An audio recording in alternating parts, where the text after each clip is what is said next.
Tell who's in your basket. Yeah.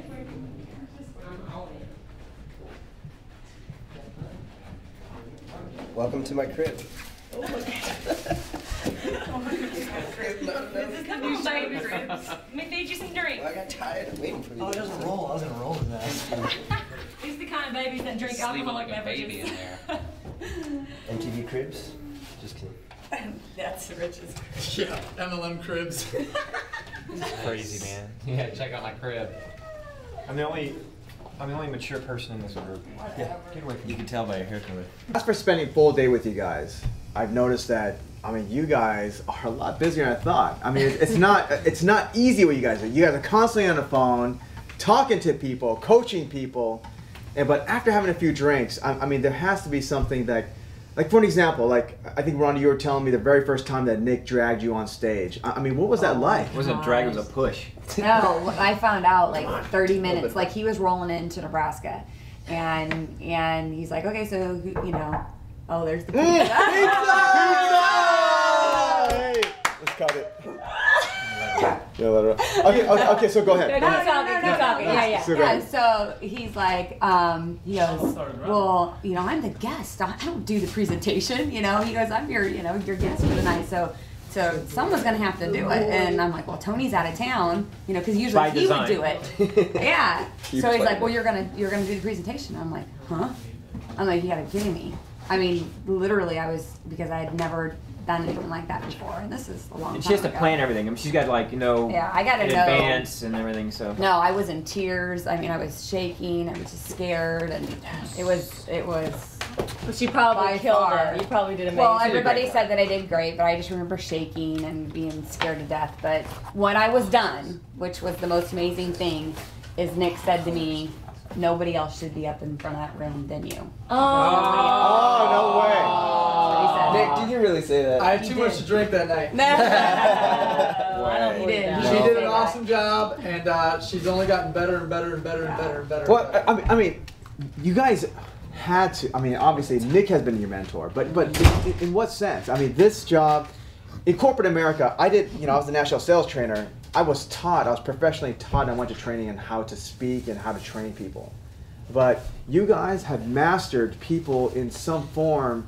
Is it through experience? I mean, Rich, is it through experience or? It's literally through experience. It's through failing 100 times to slowly but surely get better. I mean, there isn't like, you can do as much studying and reading or whatever and watch as many videos and go to as many seminars as you want, but you're not going to get good at it until you're actually doing it, until you have stage time, until people are watching it, until you have people like doing a critique of you afterwards. Yeah, which is what Nick was always good about. I mean, was critiquing. You know, like next time you go up there, don't say this or try this or you know say so, you know, like that type of thing. So you'd always, every time you got off, you would always like want to become better, right? And you always want to improve and Right.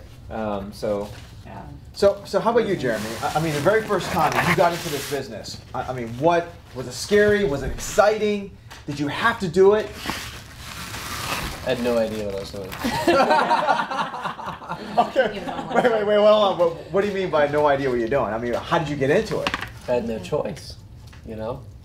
I met a guy that brought me into the business, and I thought it was one thing, I learned another, and I thought I was in the sales role. You know, literally, I thought I was in a sales role, so I memorized everything about this company. I did this, I did that. I recruited all these people, and I did it good. You know, I did it good. Actually, at that point in my life, point in my life, I did it good, right? You done good, boy. Because in 7 days, I qualified for a Beamer. That's right, 7 days. That was it. I quit. I went, cool. Okay, just let everyone know, 7 days, 1 week, you got a BMW. And what BMW did you get? I didn't. Oh, you didn't? That's what I'm saying. I qualified for a free BMW. I was flat broke and walked away from it. Think about that mindset. That is interesting. Of a genius, right? Yeah, you're absolute genius. I was just thinking that. Right? And I didn't. Went on to other things and ended up with nothing and back into the game.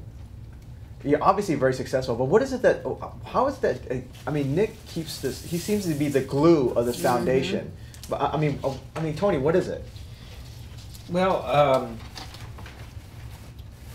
Nick I guess what Nick was really good about was identifying like what we were really good at, and so he's really good about placing the right person in the right position, like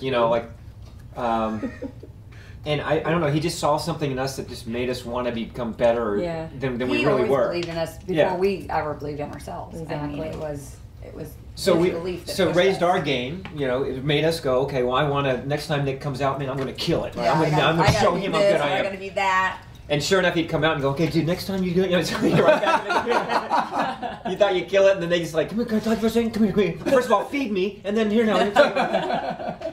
Dude, next time don't say that. Or try it like this. So I think a lot of our motivation for me was just, every time that Nick or any of the other leaders came out, that they saw improvement, that we felt like we were improving. And then, my whole thing was the people that made the most money in this industry were the people at the front of the room that were speaking.